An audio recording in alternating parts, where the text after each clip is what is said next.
पूर्व पालिका अध्यक्ष आशीष मिश्रा ने डीएम के माध्यम से सरकार को जो ज्ञापन भेजा, शिक्षक भर्ती प्रकरण में चयनित सामान्य वर्ग के शिक्षकों की नौकरी को विधिक संरक्षण देने की मांग में उतरे संगठन। दरअसल उच्च न्यायालय इलाहाबाद लखनऊ बेंच के निर्णय के बाद 69,000 शिक्षकों की भर्ती पर दिसंबर 2020 में चयनित शिक्षकों की मूल सूची में आरक्षण संशोधन करते हुए नई लिस्ट बनाने के आदेश के बाद भर्ती में चयनित सामान्य वर्ग के सफल अभ्यर्थियों में से करीब 8,000 शिक्षकों की नौकरी पर खतरा आ गया। अपनी नौकरी को विधिक संरक्षण देने की मांग को लेकर ऐसे हजारों शिक्षक आंदोलन कर रहे। उनके समर्थन में आज पूर्व पालिका अध्यक्ष आशीष मिश्रा ने नगर के किसान, सामाजिक व सवर्ण संगठनों को एकजुट करते हुए जिलाधिकारी के माध्यम से उत्तर प्रदेश सरकार को ज्ञापन देकर ये मांग की। सामान्य वर्ग के किसी चयनित शिक्षक की नौकरी नहीं जानी चाहिए। सरकार आंदोलनरत छात्रों को ऐसी लिखित गारंटी दे, अन्यथा पूरे प्रदेश में कानून व्यवस्था की स्थिति बिगड़ सकती है। सीतापुर से दैनिक भास्कर के लिए हरिओम अवस्थी की रिपोर्ट। देखिए, इस समय उत्तर प्रदेश में एक बहुत बड़ा मुद्दा है और अगर सरकार ने समय रहते नहीं चेती तो पूरे प्रदेश में देखिए वही आग लगेगी जो एक ज़माने में आरक्षण के मुद्दे को लेकर लगी थी। 69,000 शिक्षक भर्ती के प्रकरण पर ऑनरेबल हाईकोर्ट की डबल बेंच ने अभी एक ऑर्डर पास किया। उस ऑर्डर के तहत जो 2019 की भर्ती के तहत दिसंबर 2020 में 69,000 शिक्षकों की जो ज्वाइनिंग कराई गई थी, उस ज्वाइनिंग को पूरी तरह से उस मूल सूची को हाईकोर्ट ने रद्द करते हुए नई सूची बनाने का निर्देश दिया है।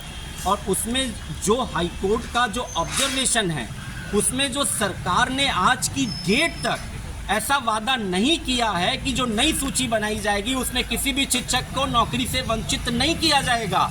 इसको लेकर के उसमें जो सामान्य वर्ग के अभ्यर्थी हैं, यानी तकरीबन 18,000 शिक्षक, आज उनकी नौकरी रहेगी कि जाएगी, इसको लेके वो पेशोपश में हैं और उत्तर प्रदेश की राजधानी लखनऊ में धरना प्रदर्शन कर रहे हैं। हमारा सरकार से मांग थी कि आप लिखित आश्वासन दीजिए कि किसी शिक्षक की नौकरी नहीं जाएगी और अगर सामान्य वर्ग के अभ्यर्थी की नौकरी गई तो महासंग्राम होगा। इसको लेकर के आज सीतापुर के तमाम संगठन, जिसमें हमारे हरनाम बाबू मिश्र जी अखिल भारतीय ब्राह्मण सभा के अध्यक्ष हैं, अखिल भारतीय सवर्ण सभा के अध्यक्ष हैं, किसान नेता हैं, मध्यम वर्गीय परिवार का व्यक्ति ही शिक्षक बनता है। आप नौकरी दे नहीं सकते तो नौकरी लेने का आपको अधिकार नहीं है। हमने अपने जिलाधिकारी के माध्यम से उत्तर प्रदेश सरकार तक ये बात पहुंचाने की कोशिश की है कि आप एक आश्वासन राजनीतिक नहीं, हमें विधिक संरक्षण उन शिक्षकों को प्रदान करिए जिनको नौकरी मिल गई, उनकी नौकरी नहीं ली जा सकती है। इसमें सुप्रीम कोर्ट का भी ऑर्डर, आप ऐसी व्यवस्था करिए कि एक भी शिक्षक की नौकरी नहीं जाएगी, जो सरकार ने आज तक नहीं कहा है। उन्होंने कहा है जो प्रभावित हो रहे होंगे उनको सत्र लाभ मिलेगा, यानी मार्च 2025 में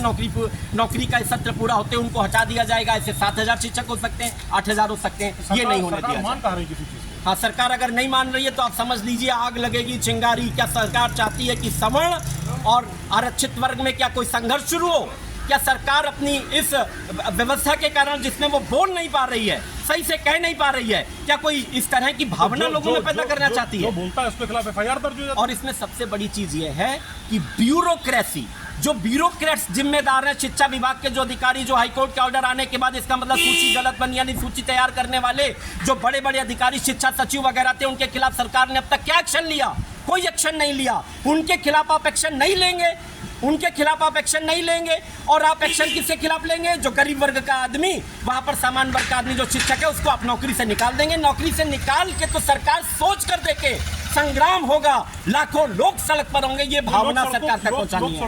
लोग सड़कों पर थे जी, आज भी हैं, हाँ, कल भी रहेंगे। हाँ, लाठी मिलती है, जवाब में देखिए मुकदमे मिलते हैं। रोजगार एक इशू है और रोजगार के इशू पे अब रोजगार पाने वाले को बेरोजगार करेंगे और सरकार अगर बात नहीं करेगी तो इंकलाब होता है। मैं आपको बताऊं, सरकार को चेंज आना चाहिए। उसके लिए अलार्मिंग पॉइंट है, उसने लोकसभा चुनाव का रिजल्ट देख लिया, विधानसभा चुनाव आने वाला है। सरकार समझ ले कि बिल्कुल टैक्टिकल बात करे। अगर सामान्य वर्ग के भर्तियों को वो इस तरह कूड़ा समझेंगे तो वो अपनी ताकत दिखाएगा सड़क पे आके। रिजल्ट की बात कर रहे हैं, बैसाखी पे सरकार आ गई, लेकिन बावजूद अपने फैसले कहाँ पीछे ले रही है? देखिए, सरकार जो है democracy for the people, of the people, by the people, जनता से होती है, ब्यूरोक्रेट से नहीं होती है। सरकार को समझना चाहिए, सरकार नौकरशाही पे डिपेंड है, इसीलिए उसका ये हाल है।